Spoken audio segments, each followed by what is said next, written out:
Águeda cursó la carrera de piano con Gerhard Müng en la Escuela Nacional de Música de la UNAM y clavecín con Luisa Durón. Obtuvo el diploma en clavecín por el Conservatorio Regional de Toulouse, Francia, bajo la tutela de Jan Willem Jansen.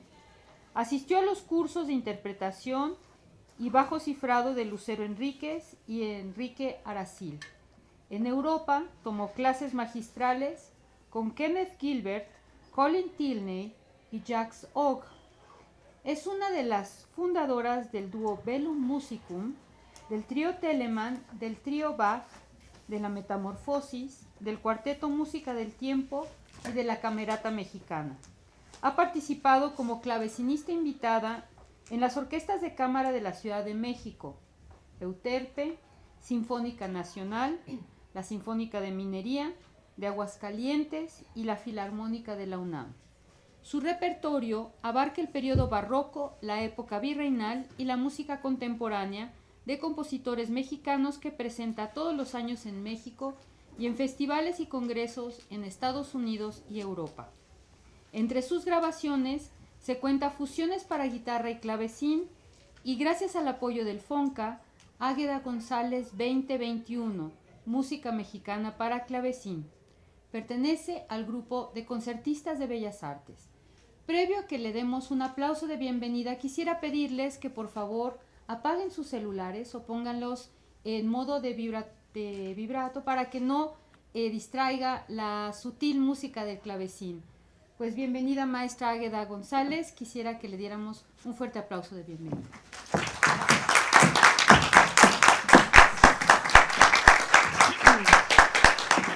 Me voy a ir directamente al instrumento, que es poco conocido. El instrumento se llama clavecín. El modelo pequeño como este en forma de ala se le llama spinetta y produce el sonido. Si yo toco hay una cuerda, hay unas pequeñas uñitas que rasgan la cuerda como si fuera guitarra, arpa, salterio. Por ahí se piensa o hay teorías, no se tienen los datos ni los esquemas de los instrumentos, que a un salterio, a alguien se le ocurrió ponerle el mecanismo del teclado. Entonces es un instrumento que a partir de 1550 empieza a oírse en los países europeos, ya sea en Francia, en Italia, por ahí se pelean quién fue el que hizo el primer clavecín, pero no se tiene el dato exacto, aunque en los museos, tanto de Italia, de Francia, como los Países Bajos e Inglaterra también, hay instrumentos muy antiguos, o sea, instrumentos de 1570, de 1580, en fin. Este instrumento es copia de un modelo inglés de 1750 que no se conoce el nombre del constructor, pero sí se conocieron los planos. Se construyen como los planos. Si alguna vez construyeron, creo que ya no se usa eso, cochecitos que en una cajita venía desarmado el cochecito y lo armaban. Así se tiene que armar. Necesita un plano y lo tiene que armar una persona que haya estudiado laudería. Y a veces pasa, el constructor de este instrumento fue nuestro primer constructor de clavecines de varios tamaños, chicos como espinetas, grandes de un teclado, de 2 teclados, fue el arquitecto Martín Seidel, que estuvo casado con Luisa Durón, que ahí ya ustedes vieron, leyeron, escucharon a la maestra, fue mi maestra de clavecín, y él después de arquitectura se fue a estudiar a Holanda, construcción de instrumentos de clavecines. Entonces este modelo, el arquitecto Martín Seidel lo hizo en 1976 y es copia de un modelo de 1750. Entonces ya directamente el programa, yo voy adecuando los programas a los diferentes públicos. Entonces es el programa que tienen ustedes en mano. Entonces empiezo con Buxtehude. Me gustaría pues tocarlo lo más de corrido que se pueda. Buxtehude fue maestro de Bach, o sea, Bach caminó, por ahí hay la anécdota de que Bach, muy joven, de 20 años, caminó 250 kilómetros, caminó para ir a la ciudad donde estaba Buxtehude a aprender de él.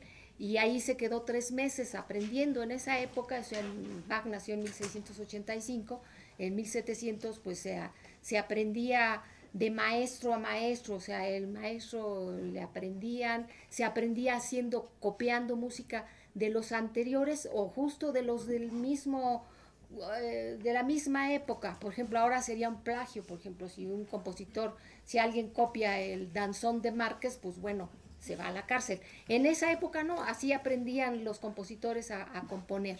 Entonces es el caso del gran Buxtehude, que se dio a conocer por esta anécdota de Bach, pero él en sí era un gran maestro. Ya saben, en esa época pues tenían que componer o para la iglesia, que era la que hacía todas las ceremonias, llevaban música, y las fiestas paganas, digamos, profanas, paganas, no, perdón, las fiestas las hacían fuera de la iglesia. Entonces el músico que se llamaba, maestro de capilla se le llamaba, componía toda la música para todos los domingos, para todas las fiestas de muertos, de vivos, de bautizos, en fin, y aparte podía también componer, se le exigía componer la música para las festividades de la iglesia, o también podían estar, vamos, el que les pagaba, el que los mantenía era algún rey en algún ducado, y como tenían bufones y todo esto, igual tenían el que componía la música. Y fue el caso de Buxtehude. El caso de Bach, de Telemann, él ya se fue separando un poquito de esto, aunque es de la época. Entonces me gustaría tocar la suite. Hay muchas suites, cuando vayan a un concierto y vean suite, aunque sea suite compuesta en 1915, va a ser la suite tiene varias danzas, o sea, es una serie de piececitas que pueden ser desde 4 a 5 a 15 a 20, porque estas danzas antes se bailaban, y es como nosotros ahora en las fiestas, o sea, van a las fiestas y no bailan 3 danzas, empiezan a lo mejor con las más conocidas, pero luego se echan todo hasta las 2 de la mañana. Pues igual aquellos también se divertían. Y estas danzas las empezaron a hacer ya exclusivamente para ser escuchadas en determinados instrumentos. Entonces voy a tocar esta suite de Buxtehude. Pues ya ahorita, imagínense, en esa época no había luz, no había carros, no había cositas de estas inteligentes. Entonces, váyanse ahí un poquito ahí a imaginarse. Además es la primera vez que van a escuchar seguramente esta suite, y después me gustaría inmediatamente después tocar las 2 obras. Voy a tocar 2 preludios de Bach para que vean pues cómo es diferente a Buxtehude, pero está inspirado desde luego en Buxtehude. Entonces voy a tocar la suite de Buxtehude y después los 2 preludios de Juan Sebastián Bach.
bueno, este cambio, ustedes tienen el programa ahí primero a Telemann, y bueno, hice este cambio. Esta idea, por ejemplo, uno piensa, bueno, Bach por aquí, Telemann por allá, Händel allá en Londres, en fin. Pero bueno, todos se conocían, eran amigos, se carteaban, y es el caso, por ejemplo, de Telemann, que es padrino de uno de los hijos de Juan Sebastián Bach, de Carl Philipp Emanuel Bach, que fue un gran músico, es una especial opinión, a mí me parece que es el mejor de los compositores hijos de Bach, Carl Philipp Emanuel Bach. El Bach, no, tuvo 21 hijos. Entonces, de los 21, todos tocaban algún instrumento, las mujeres, los chicos también, y 4 de ellos fueron músicos que en época de Bach, es decir, cuando Bach tenía 50, 40 años, pues eran más famosos, más conocidos que el propio Bach, porque el Bach era, pues como ahora son los papás, ¿no? Ay, el viejillo ese que está ahí trabajando para que yo pueda venir a la universidad, igual era Bach, ¿no? Pero así, después, claro, ya se descubrió todo lo que era Bach, y precisamente Telemann eran muy buenos amigos, al grado que fue el padrino de Carl Philipp Emanuel Bach. No solo lo ayudó en toda esta parte que ayuda el padrino, sino que además las iglesias y los trabajos que tenía Telemann en Hamburgo, en la época que murió, los heredó Carl Philipp Emanuel Bach. Entonces tienen mucha similitud. Aprendió, bueno, ya traía el genio y la disposición y el trabajo, el ADN del padre, pero bueno, también la influencia de Telemann pues fue decisiva para Carl Philipp Emanuel Bach.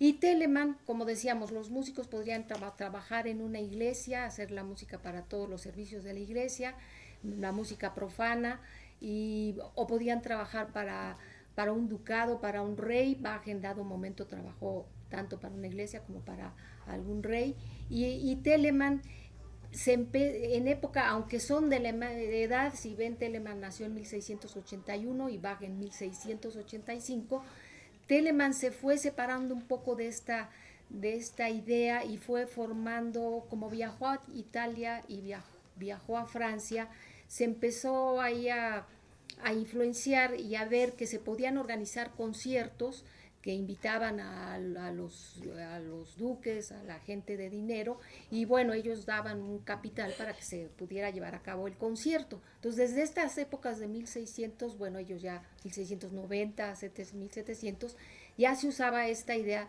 del concierto. Lo que pasa es que en ese momento era en una casa, en un pequeño castillo, ahí se hacía, en las casas de verano se organizaba el concierto, y no era propiamente una sala de conciertos. Entonces Telemann era más versátil, digamos, se fue a conocer música de tipo italiano, compuso tipo francés. Entonces, en estas fantasías, él les llama fantasías, son de 2 movimientos, son movimientos muy pequeños. Van a ustedes a notar cómo hay una estructura similar, que es el contrapunto, que después se los explico, o si pueden ir buscando ahí en el animal, yo le digo el animalito inteligente, buscan contrapunto y ahí dice nota contra nota. Es una cosa interesante en la música, porque si 4 de nosotros nos ponemos a hablar al mismo tiempo, pues no, llega un momento, a ver, déjala que hable, deja que me diga bien el chisme. En cambio, en música sí podemos estar escuchando 4 voces a la vez y poder entender qué está diciendo. Y cuando digo entender en música, me refiero a si me llega a emocionar lo que escucho de una voz y lo que escucho de otra. Entonces, esto es así como ligeramente una explicación mundana del contrapunto. Entonces, en Telemann tiene esto, pero van ustedes a notar que tiene un jugueteo ahí de melodía más atractivo. Entonces, voy a seguir con las 3 fantasías de Georg Philipp Telemann.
Telemann, aparte de que, bueno, es alemán y tiene el alemán desde siempre tiene un rigor, pero con en Telemann encontramos, sí escuchan esta parte más juguetona, de melodías así que juguetonas, ¿no? Es el caso, porque estuvo viajando, no de ida y vuelta, vamos, vivió una temporada en Italia, vivió otra temporada en Francia, en fin, él mismo editó mucha de su música, lo cual era, pues tenía que dedicarse a muchas cosas aparte de componer. Entonces esto nos va ahí llevando un poco, aparte de esta influencia alemana, luego a Italia, luego para no tendríamos tiempo de tocar un compositor de Italia, otro de España, otro de los Países Bajos, otro de inglés. Entonces él nos va llevando un poco a algo más latino. Entonces las siguientes obras voy a tocar, estos dos compositores son españoles, son catalanes, igual trabajaron ambos en diferentes en iglesias. Clausels trabajó en la iglesia de Santa María en Barcelona, y Freistand en Mérida, en Lérida, en la iglesia también de Lérida, en épocas diferentes. Si ven por ahí, creo que se llevan unos años, no sé cuántos, 15, o sea, entonces, pero esta influencia, el barroco se considera a partir de 1600, así un poquito antes, un poquito años antes, después, a 1750, que coincide con la muerte de Bach y con la invención del fortepiano. A veces nosotros decimos el clavecín es el padre del piano, ya si ahora con el animalito inteligente puede uno ver, pues no es exactamente el padre, es más bien como el abuelo. A Cristoforti, quien fue quien inventó el fortepiano, se le ocurrió en la forma, hay unos clavecines, alguien vio Los Locos Adams por curiosidad, así de, claro, ya sé que no lo vieron, están muy jóvenes algunos, pero bueno, ahí para ver qué cosas veíamos los más ruquillos. Entonces de repente salía largo va a tocar el clavicordio. Él estaba mal producido, era un clavecín que es alargado, de madera natural y con un solo teclado. Entonces, este instrumento pues es el que se usaba en esta época. Y a Cristoforti lo que hizo es que usa la misma forma, y en lugar de tener una pequeña uñita, ya vimos que rasga la cuerda, lo que hace es poner una cuerda a una sola cuerda. Si han visto los pianos, tiene una cuerda y encima de esa cuerda está entorchada otra. Entonces eso es lo que hizo, poner una cuerda y ponerle otra así entorchadas, de manera que pudiera poner algo que golpeara la cuerda, de manera que pudiera, si golpeo fuerte, suena más fuerte, y si golpeo suavecito, pues suena pianito. Y por eso le puso fortepiano.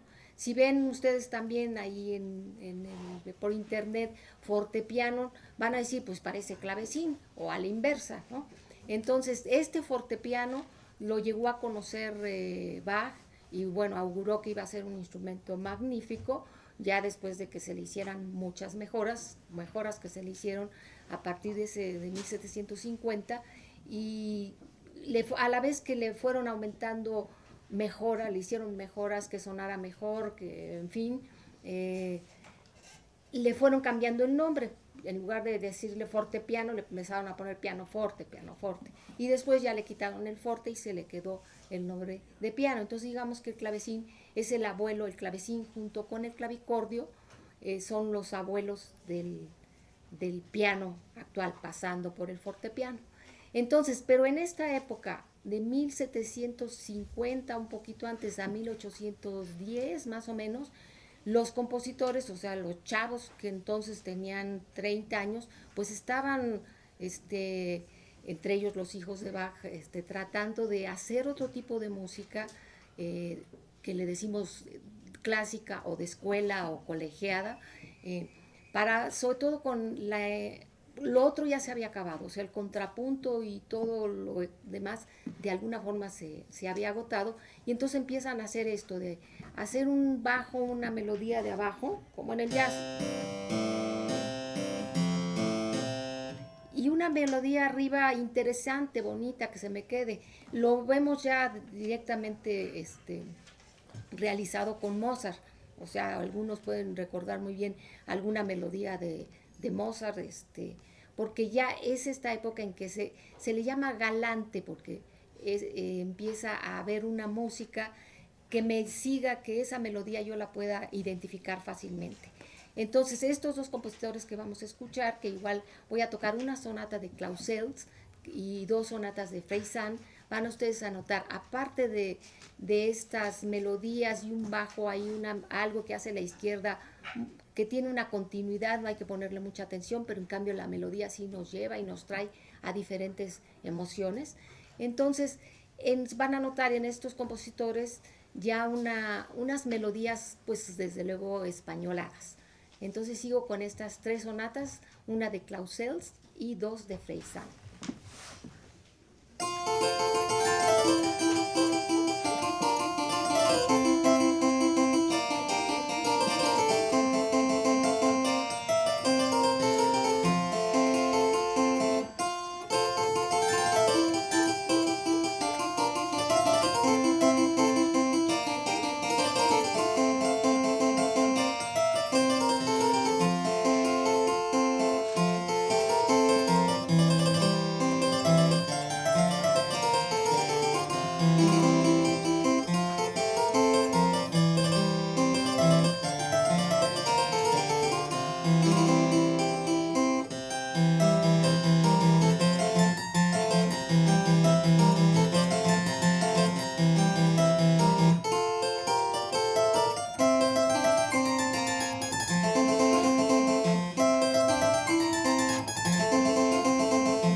tocar 2 sonatas más de un manuscrito muy interesante que se llama, el título del manuscrito que está editado por Investigaciones Estéticas de la UNAM, junto con la misma UNAM, por la doctora maestra clavecinista Lucero Enríquez. Este manuscrito son obras que estaban pues en la catedral, se encontraron, después se hizo este estudio, que lo hacen, se tiene que hacer un estudio extenuante de estas obras, y fueron escritas en el siglo XVIII en México, cuando éramos la Nueva España. O sea, éramos los mismos, pero bueno, ese es el título del manuscrito. Son sonatas anónimas porque son 54, eran 54 sonatas, y de repente en algún año después de 1967, que se hizo incluso un microfilm de las sonatas, del manuscrito original desaparecieron las primeras 20. Entonces quedaron, quién sabe quién se lo llevó, así como el penacho, quién sabe quién, bueno, ahí sí sabemos quién. Pero bueno, entonces se hace la edición, pues se tiene que poner sonatas anónimas porque no se sabe en el principio de la obra, vamos bien, el autor y no dice esto, pero es seguramente, es siglo XVIII, es seguramente un autor mexicano, posiblemente es Leonardo Leo, sino algún otro de estos compositores, que muchos venían de España, nos traían de España, se llevaban muchas cosas, pero traían también muchas cosas. Todo lo que se bailaba, se cantaba y se hacía de música venía de Europa. O sea, no bailaban lo que ahora estamos recuperando de nuestros ancestros, más ancestros, sino se tocaba y se bailaba en las iglesias toda esta música europea. Entonces, porque si no, ¿qué hubiera habido desde 1580 hasta 1710 de la independencia?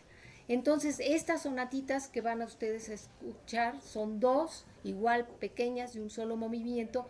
Van ustedes a notar cómo tiene también algo que se siente más de México, pero bueno, tiene toda esta escuela, por decirlo así. Entonces termino el concierto con estas 2 sonatas y después, si quieren hacer alguna pregunta o como comentario, con mucho gusto.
secretaria, a través de la sección de actividades culturales, entrega el presente reconocimiento a la maestra Águeda González Inchaustegui por su destacada presentación como parte de los concertistas de Bellas Artes, llevada a cabo el día martes 13 de junio del 2017 en el Auditorio Vicente Guerrero.